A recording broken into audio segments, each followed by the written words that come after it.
ಗುರುಬ್ರಹ್ಮ ಗುರು ವಿಷ್ಣು ಗುರುದೇವೋ ಮಹೇಶ್ವರ ಗುರು ಸಾಕ್ಷಾತ್ ಪರಬ್ರಹ್ಮ ತಸ್ಮೈ ಶ್ರೀ ಗುರುವೇ ನಮಃ.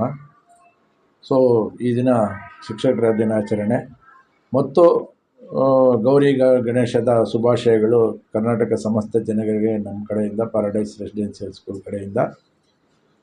ಶಿಕ್ಷಕರ ದಿನಾಚರಣೆ ಅಂದರೆ ಏನೋ ಒಂದು ಎಂಟರ್ಟೈನ್ಮೆಂಟ್ ಪ್ರೋಗ್ರಾಮ್ ಅಲ್ಲ ಇದು. ಸೊ ಇದು ವರ್ಷೊಂಬತ್ತು ಕಾಲ ಮಕ್ಕಳಿಗೋಸ್ಕರ ನಮ್ಮ ಶಿಕ್ಷಕರು ಪ್ರತಿ ದಿವಸ ಎಷ್ಟು ಶ್ರಮೆ ಪಟ್ಟು ಆ ಮಕ್ಕಳ ಜೊತೆಯಲ್ಲಿದ್ದು ಮಕ್ಕಳಿಗೆ ಒಂದು ಶಿಕ್ಷಣ ಅಂದರೆ ಮೌಲ್ಯಗಳು ಅಂತ, ಮೌಲ್ಯಗಳನ್ನ ಅವ್ರ ಜೊತೆಯಲ್ಲಿ ಶೇರ್ ಮಾಡಿಕೊಂಡು ಆ ಮಕ್ಕಳನ್ನು ಒಂದು ಸೊಸೈಟಿಗೆ ಕೊಡುಗೆ ಕೊಡೋ ಥರ ಒಂದು ಒಳ್ಳೆಯ ವ್ಯಕ್ತಿಗೆ ಪ್ರಜೆಗಳಾಗಿ ತಿದ್ದಿ ಆ ತಂದೆ ತಾಯಿಗೂ ಮತ್ತು ಸೊಸೈಟಿಗೂ ಕೊಡೋದು ಅಷ್ಟು ಸುಲಭ ಅಲ್ಲ. ನಾನು ಆವಾಗೇ ಹೇಳಿದೆ, ತಾಯಿ ಜನ್ಮ ಕೊಡ್ತಾರೆ, ಗುರುಗಳು ಅವರಿಗೆ ಜ್ಞಾನನ ತುಂಬಬೇಕು ಅಂತ. ಸೊ ಆ ಒಂದು ರೀತಿಯಲ್ಲಿ ನಮ್ಮ ಶಿಕ್ಷಕರು ತುಂಬಾ ಶ್ರಮ ಪಡ್ತಾರೆ.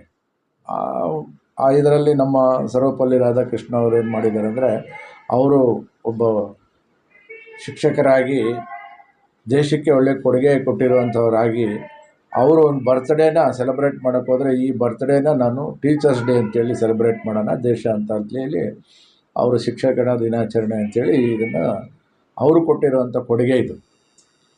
ಸೊ ಪ್ರತಿಯೊಬ್ಬ ಟೀಚರು ಕೂಡ ಅವರು ಏನು ದೃಷ್ಟಿನಿಂದ ಇದನ್ನು ಒಂದು ಕ್ರಿಯೇಟ್ ಮಾಡಿದ್ರು, ಆ ಒಂದು ದೃಷ್ಟಿನಿಂದ ಇದನ್ನು ನಮಗೆ ಒಂದು ಕೊಡುಗೆ ಥರ ಕೊಟ್ಟರು, ಆ ಒಂದು ರೀತಿಯಲ್ಲಿ ಅವರು ಕೂಡ ಇವತ್ತು ಶಿಕ್ಷಕ ದಿನಾಚರಣೆ ಶಿಕ್ಷಕರೆಲ್ಲ ಕೂಡ ಎಷ್ಟೋ ಮನೆಗಳಲ್ಲಿ ಅವರಿಗೆ ಬರ್ತ್ಡೇ ಅಂತ ಗೊತ್ತಿರಲ್ಲ, ಬಟ್ ಎಲ್ಲ ದೇಶ ಅಂತ ಒಟ್ಟಿಗೆ ಸೇರಿ ಅವರಿಗೆ ಒಂದು ಬರ್ತ್ಡೇ ಮಾಡ್ಕೊಳೋಂಥ ಶಿಕ್ಷಕರ ದಿನಾಚರಣೆ ಮಾಡ್ಕೊಳೋಂಥ ಒಂದು ಶಕ್ತಿ ತುಂಬಿದೆ ಅಂದರೆ ನಿಜವಾಗ್ಲೂ ನಮ್ಮಲ್ಲಿ ಇನ್ನೂ ಮೌಲ್ಯಗಳಿದೆ ಅಂತ ಅರ್ಥ. ಸೊ ಆ ರೀತಿಯಲ್ಲಿ ಶಿಕ್ಷಕರು ಕೂಡ ಏನು ಮಾಡಬೇಕು, ಬೇರೆ ಬಂದ್ವಿ ಪಾಠ ಮಾಡಿದ್ವಿ ಓದ್ವಿ ಅನ್ನೋದಲ್ಲ. ಸೊ ಎಷ್ಟೋ ಜನ ಮಕ್ಕಳು ನಾನಾ ರೀತಿಯಲ್ಲಿ ಮಕ್ಕಳಿಗೆ ಪ್ರಾಬ್ಲಮ್ಸು ಇರ್ತವೆ. ಯಾಕೆಂದರೆ ಒಳ್ಳೆಯ ವಿದ್ಯಾವಂತರು ಇರುವಂಥ ತಂದೆ ತಾಯಿಗಳು ಸಪೋರ್ಟ್ ಮಕ್ಕಳಿಗೆ ತುಂಬ ಸಿಗುತ್ತೆ. ಎಲ್ಲರೂ ವಿದ್ಯಾವಂತರು ತಂದೆ ತಾಯಿಗಳೇ ಇರಲ್ಲ. ಸೊ ಸಾಕಷ್ಟು ಜಾಗದಲ್ಲಿ ಏನಾಗುತ್ತೆ ಅಂದರೆ, ಒಬ್ಬರು ಸಿಂಗಲ್ ಪೇರೆಂಟ್ಸ್ ಇರ್ತಾರೆ, ಒಬ್ಬರು ವಿದ್ಯಾವಂತರು ಇರಲ್ಲ, ಒಬ್ಬರು ಒಳ್ಳೆಯ ವಿದ್ಯಾವಂತರು ಇರ್ತಾರೆ. ನಾನಾ ರೀತಿಯಲ್ಲಿ ಇರೋವಂಥ ಮಕ್ಕಳಿಗೆ ಒಂದೇ ಕ್ಲಾಸ್ ರೂಮಲ್ಲಿ ಇಲ್ಲಿ ಹೈಪರ್ ಆ್ಯಕ್ಟಿವ್ನೂ ಇರ್ತಾನೆ, ಸೊ ಏನೂ ಗೊತ್ತಿಲ್ಲದಿರೋನೂ ಇರ್ತಾನೆ. ಈ ಎರಡನ್ನೂ ಬ್ಯಾಲೆನ್ಸ್ ಮಾಡಿ ಕೊಡುವಂಥ ಶಿಕ್ಷಣನ ಇವಾಗಿರುವಂಥ ಟೀಚರ್ಸು ಅದನ್ನು ಒಂದು ಶ್ರದ್ಧೆಯಾಗಿ, ಒಂದು ತಾಯಿಗೆ 4 ಜನ ಮಕ್ಕಳು ಅಂದರೆ 4 ಜನ ಡಿಫ್ರೆಂಟಾಗಿ ಇರ್ತಾರೆ, ಬಟ್ ತಾಯಿಗೆ 4 ಜನನಲ್ಲಿ ಯಾರು ವೀಕ್ ಇರ್ತಾರೆ ಅವ್ರ ಮೇಲೇ ಜಾಸ್ತಿ ಕಣ್ಣಿರ್ತಾರೆ. ನಾವು ಒಂದು ತಂದೆ ತಾಯಿಗಳಾಗಿ ಯಾವುದಾನ ಒಂದು ಮಗು ವೀಕ್ ಇದ್ದರೆ ಆ ಮಗು ಮೇಲೇ ನಮ್ಮ ಜ್ಞಾನ ಇರ್ತದೆ. 4 ಜನ ಮಕ್ಕಳು ದೊಡ್ಡವರಾದ್ಮೇಲೆ ಚೆನ್ನಾಗಿ ಯಾರು ಇರ್ತಾರೋ ಅವ್ರ ಮೇಲೆ ಅಷ್ಟು ನಮ್ಮ ಗುರಿ ಇರೋಲ್ಲ, ನಮ್ಮ ಜ್ಞಾನವೂ ಇರೋಲ್ಲ. ಯಾರು ಸ್ವಲ್ಪ ವೀಕ್ ಆಗಿರ್ತಾರೋ, ಯಾರು ಸ್ವಲ್ಪ ಕಷ್ಟಗಳಲ್ಲಿ ಇರ್ತಾರೋ ಅವ್ರ ಮೇಲೇ ನಮ್ಮ ಜ್ಞಾನ ಜಾಸ್ತಿ ಇರ್ತದೆ. ಆ ಒಂದು ರೀತಿಯಲ್ಲಿ ಶಿಕ್ಷಕರು ಮಕ್ಕಳನ್ನು ಯಾವ ಮಗುವಿಗೆ ಏನು ಪ್ರಾಬ್ಲಮ್ ಇದೆ ಅಂತ ಫಸ್ಟ್ ಐಡೆಂಟಿಫಿಕೇಷನ್ ಮಾಡಬೇಕು. ಸೊ ನಾನು ಆವಾಗ ಮಾತಾಡಿದಾಗ ಸ್ಪೀಚಲ್ಲಿ ಹೇಳಿದೆ, ನೀವು ಸುಮಾರು ಜನ ಇದ್ರಿ. ಇಲ್ಲಿ ಏನಾಗುತ್ತಂದರೆ, ಬ್ರೈನ್ ಒಂದೇ, ಬಟ್ 2 ಪಾರ್ಟ್ ಇರುತ್ತೆ ಬ್ರೈನಲ್ಲಿ. ಒಂದು ರೈಟ್ ಬ್ರೈನ್, ಒಂದು ಲೆಫ್ಟ್ ಬ್ರೈನ್ ಅಂತ ಇರುತ್ತೆ. ಸೊ ರೈಟ್ ಬ್ರೈನ್ ಇರೋವಂಥ ಮಕ್ಕಳು ಏನಾಗ್ತಾರೆ ಅಂದರೆ ತುಂಬ ಆ್ಯಕ್ಟಿವ್ ಇರ್ತಾರೆ. 90% ಯಾರಿಗಾನ ಮದುವೆ ಆಗಿ 2ನೇ ಮಕ್ಕಳು ಜಾಸ್ತಿ ರೈಟ್ ಬ್ರೈನ್ ಮಕ್ಕಳಿರೋದು. ಅದಕ್ಕೆ ನನ್ನ 2ನೇ ಮಗ 2ನೇ ಮಗಳು ಭಲೇ ತುಂಟಾರಪ್ಪ, ಒಂದು ಜಾಗದಲ್ಲಿ ಕುತ್ಕೊಳಲ್ಲಪ್ಪ, ಸರಿಯಾಗಿ ಓದಲ್ಲಪ್ಪ ಅಂತಾರೆ. ಬಟ್ ಸಕ್ಸಸ್ ಆಗೋ ಸೊಸೈಟಿನಲ್ಲಿ ಅವರೇ ಜಾಸ್ತಿ. ಯಾಕೆಂದರೆ ಅವರಲ್ಲಿ ಹೈ ಕ್ವಾಲಿಟೀಸ್ ಇರ್ತದೆ, ಅವ್ರಿಗೆ ಏನಪ್ಪ ಲೀಡರ್ಶಿಪ್ ಕ್ವಾಲಿಟೀಸು ತುಂಬ ಚೆನ್ನಾಗಿರುತ್ತೆ. ಸೊ ಅದರಿಂದ ಏನಾಗ್ತದೆ ಅಂದರೆ ಎಲ್ಲೋ ಒಂದು ಜಾಗದಲ್ಲಿ ಸಕ್ಸಸ್ ಆಗಿಬಿಡ್ತಾರೆ ಅವರು. ಈ ಲೆಫ್ಟ್ ಬ್ರೈನು ಜಾಸ್ತಿ, ನನ್ನ ಪ್ರಕಾರ ಯಾರಿಗಾಗಲಿ ಮದುವೆ ಆದಮೇಲೆ ಫಸ್ಟ್ ಚೈಲ್ಡ್ ಯಾರಪ್ಪ ಅಂದರೆ 90% ಲೆಫ್ಟ್ ಬ್ರೈನ್ ಮಕ್ಕಳೇ ಜಾಸ್ತಿ. ಸೈಲೆಂಟ್ ಮಕ್ಕಳು, ಅವರು ತುಂಬ ಚೆನ್ನಾಗಿ ಓದ್ತಾರೆ, ಮನೆಗೆ ಯಾರನ್ನ ಬಂದರೆ ಮಾತಾಡ್ಸಲ್ಲ. ಅವ್ರಿಗೆ ಓದ ಮೇಲೆ ಜ್ಞಾನ ಇರ್ತದೆ, ಚೆನ್ನಾಗಿ ಓದ್ತಾರೆ, ಒಳ್ಳೆ ಮಾರ್ಕ್ಸ್ ತಗೊತಾರೆ, ಬಟ್ ಅವರು ಸಕ್ಸಸ್ ಆಗೋದು ತುಂಬ ಕಮ್ಮಿ. ಸೊಸೈಟಿ ಜ್ಞಾನ ಕಮ್ಮಿ ಜಾಸ್ತಿ ಇರುತ್ತೆ.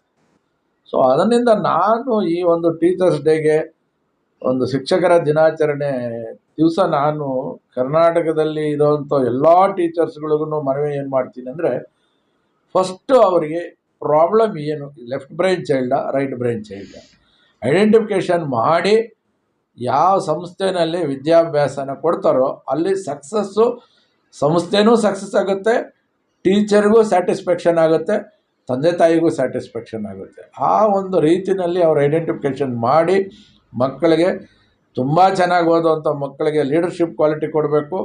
ಹೈ ಲೀಡರ್ಶಿಪ್ ಕ್ವಾಲಿಟಿ ಇರೋ ಮಕ್ಕಳಿಗೆ ಸ್ವಲ್ಪ ಎಜುಕೇಷನ್ ಕೊಟ್ಟ ಎರಡೂ ಇದ್ದಾಗ ನಮ್ಮ ಸೊಸೈಟಿ, ನಮ್ಮ ಇಂಡಿಯಾ ತುಂಬ ಚೆನ್ನಾಗಿರುತ್ತೆ. ಇಲ್ಲಾಂದರೆ ಏನಾಗಿದೆ ಅಂದರೆ, ಇತ್ತೀಚೆಗೆ ನೀವು ನೋಡ್ತಾನೆ ಮೀಡಿಯಾವ್ರಿಗೆ ನಿಮ್ಗೇನು ಹೇಳ್ಕೊಡೋಂಗಿಲ್ಲ. ಒಬ್ಬ IAS ಆಫೀಸರ್ ಆಗಿರೋನು ಒಬ್ಬ ಏನೂ ಬರೆದಿರೋ, ಅವ್ರಿಗೆ ಹೆಸರು ಬರೆಯೋದು ಮಾತ್ರ ಗೊತ್ತಿರ್ತದೆ. ಸಾಕಷ್ಟು ಒಂದು ಇತ್ತೀಚೆಗೆ ಪರವಾಗಿಲ್ಲ, ಸ್ವಲ್ಪ ಎಜುಕೇಟೆಡ್ಸು ರಾಜಕೀಯದಲ್ಲಿ ಬರ್ತಾ ಇದ್ದಾರೆ. ಅದಕ್ಕೆ ಮುಂಚೆ ಅಂತೂ ರಾಜಕೀಯದಲ್ಲಿ 90% ಎಜುಕೇಟೆಡ್ಸ್ ಇರಲಿಲ್ಲ. ಬಟ್ ಅವರು ಕೆಳಗಡೆ ಕೆಲಸ ಮಾಡೋದು IAS IPS ಅವರು. ಅವ್ರಿಗೆ ಸಿಗ್ನೇಚರ್ ಮಾಡೋದು ಬಿಟ್ಟರೆ ಬೇರೆ ಏನು ಕಲ್ತ್ಕೊಂಡಿರಲ್ಲ. ಚೆಕ್ ಬುಕ್ಕಲ್ಲಿ ಸಿಗ್ನೇಚರ್ ಮಾಡೋದು ಕಲ್ತ್ಕೊಂಡಿರ್ತಾರೆ.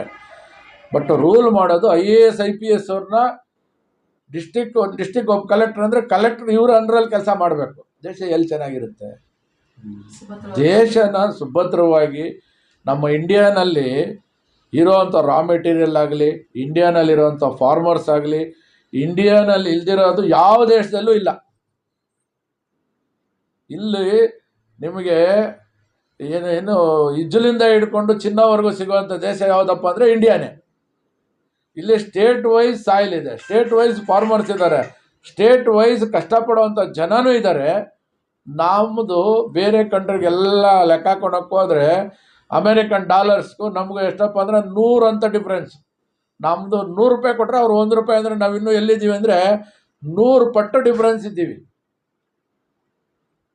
ಏನಿದೆ ಅಲ್ಲಿ? ಅವ್ರಿಗೂ ನಮಗೂ ಡಿಫ್ರೆನ್ಸ್ ಏನಿದೆ? ಅಲ್ಲೇ ನಾನು ಒಳ್ಳೆ ಫಾರ್ಮರ್ಸ್ ಇದ್ದಾರೆ. 6 ತಿಂಗಳು ಮೋಡ ಇಟ್ಕೊಂಡ್ರೆ 6 ತಿಂಗಳು ವರ್ಷ ಇರುತ್ತೆ, 6 ತಿಂಗಳು ಚಳಿನೇ ಇರುತ್ತೆ. ಅಂಥ ಜಾಗದಲ್ಲಿ ಫುಡ್ ಗ್ರೈನ್ಸ್ ಇರುತ್ತೆ. ನಮ್ಮಲ್ಲಿ ಫಾರ್ಮರ್ಸ್ ಇದ್ದಾರೆ, ಸಾಯಿಲ್ ಇದೆ, ಸ್ಟೇಟ್ ವೈಸ್ ಕಷ್ಟಪಟ್ಟವ್ರು ಇದ್ದಾರೆ. ನಮ್ಮಲ್ಲಿ ಫುಡ್ ಗ್ರೈನ್ಸ್ ಇರಲ್ಲ. ಯಾಕೆಂದರೆ ಬೆಳೆಯೋದ್ರಲ್ಲೇ ಆಗಲಿ, ಮಾರ್ಕೆಟಿಂಗ್ ಮಾಡೋದ್ರಲ್ಲೇ ಆಗಲಿ, ಸ್ಟಾಕ್ ಇಡೋದ್ರಲ್ಲೇ ಆಗಲಿ, ಯಾವುದರಲ್ಲಿ ಇಲ್ಲಿ ಎಜುಕೇಟೆಡ್ಸ್ ಇಲ್ಲ.